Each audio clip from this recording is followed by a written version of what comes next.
Welcome back to the Horror Burrito, everybody.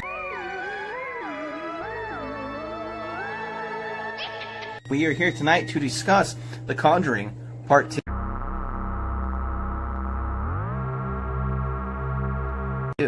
As always, I'm joined by ZakBabyTV, Josh Reviews Inks, Brandon Sime, aka Brandon Sime Archives, aka Rando Brando, who's losing his channel. And as always, I am your host, Goosebumps Now, aka Goosebumps Dan.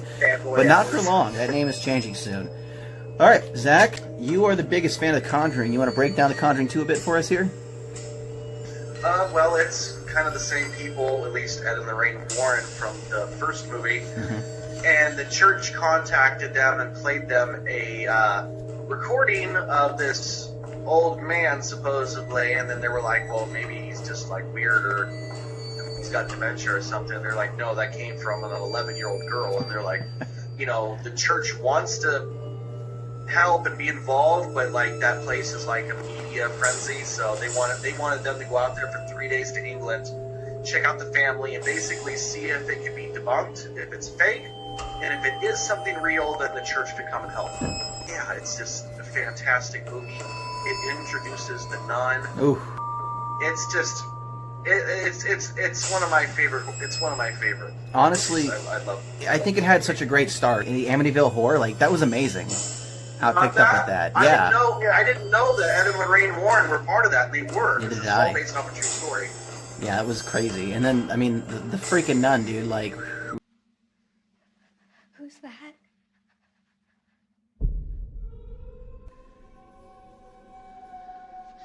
No. No, thank you. And then, like, I mean, realistically, I feel like you had mentioned this before, but when I was watching this, I picked up on the name of the demon, like, right away.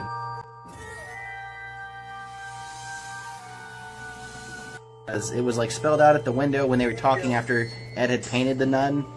And then you see it again while, like, Lorraine's having her vision of seeing the nun in the house, like the daughter sees it. You see his name, it's on the bookshelf. It's just like, Anyone else catch that? Or was that just me?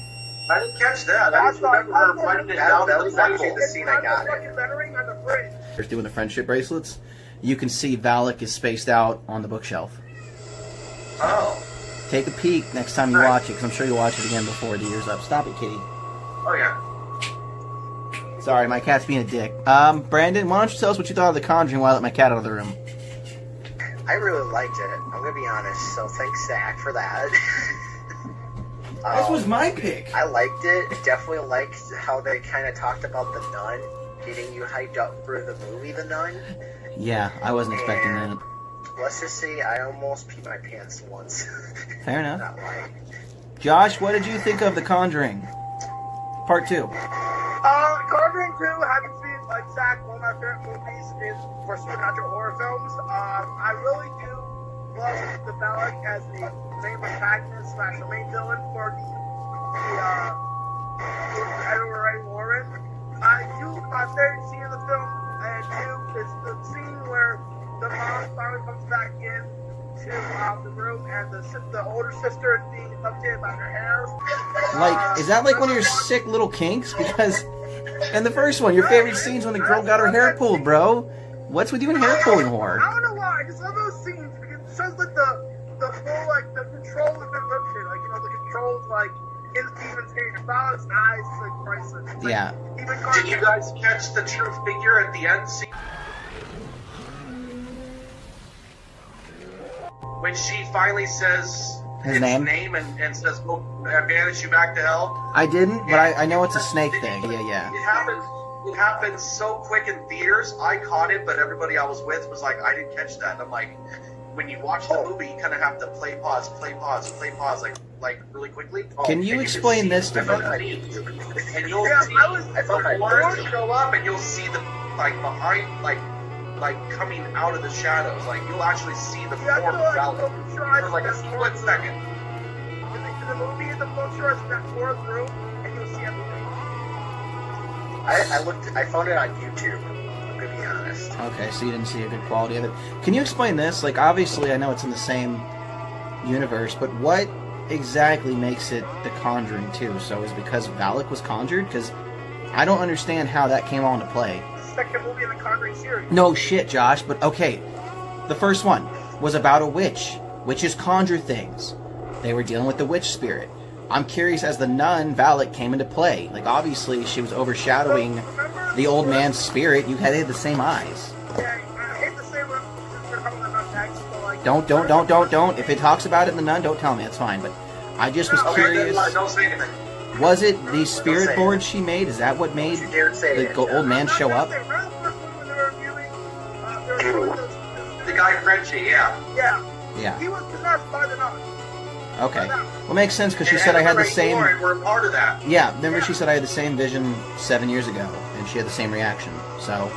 Yes. And honestly, this movie really set me up to really think Ed was going to die. Like, I really thought he was fucking dead. Like, they did that really well, which I'm shocked, because New Line Cinema was making a lot of trash for a long time. Like, by the time we got to the later Freddy movies and Freddy vs. Jason, it's just straight garbage. Like, so the fact that New Line Cinema was the one that backed this, I'm impressed.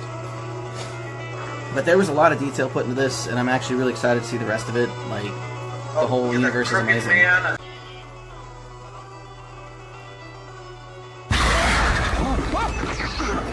Things they were trying to get Ed and Lorraine Warren out of there, and then when they thought that girl was faking it, the old man spirit. then they crisscrossed the audio tapes. That was great. Because they were getting mixed words, and you put them together, and it was a full sentence. I was like, Let every me scene, go! So, Yeah. let's start with Zach. Was there anything you didn't like about the movie?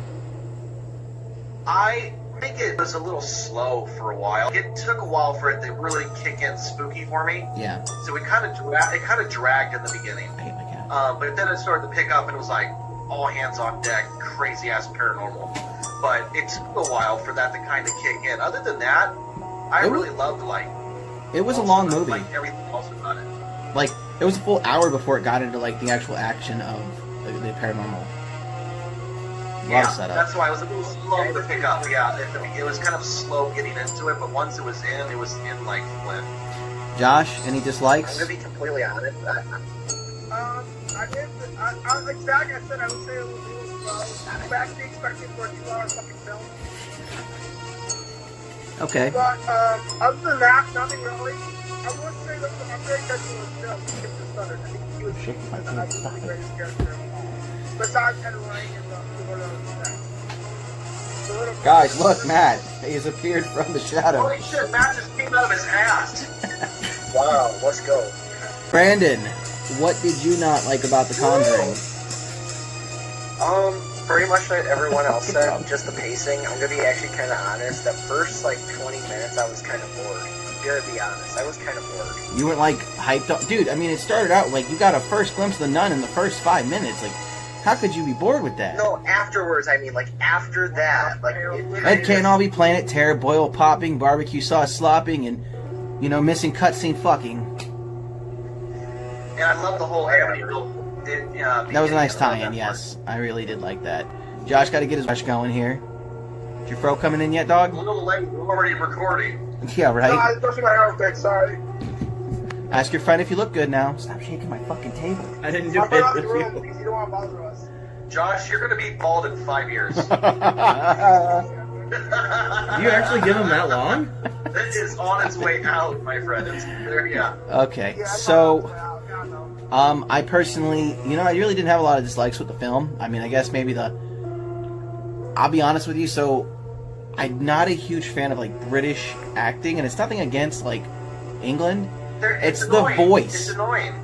So that was my only minor complaint, but honestly, this movie fucking hit home hard, man. Hell yeah. I'm kind of upset I love- slept on the series. I love that paranormal, demonic, Catholicism type. Too bad you can't write about that. I mean, You're that's Mr. it. Wolfman. There you go. Start with a rating system. Brandon, give us a rating 1 through 10. 9. All right. Josh, rating 1 through 10. 9.5.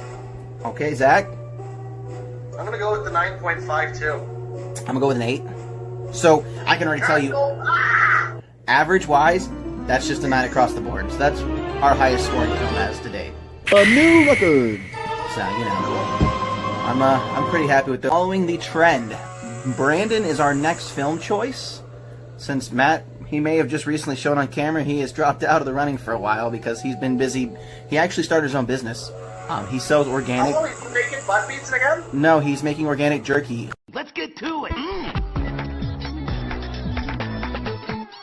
Hey, I like going to organic So, jerky Josh, every once in a while. if you're interested, he'll send you some pork-free jerky. It's kind of made out of it's like chicken jerky with a Chicken jerky. That sounds with a very Jamaican special. kick to it. So if you're interested, we'll see about getting you some, Josh, since you live in the same state.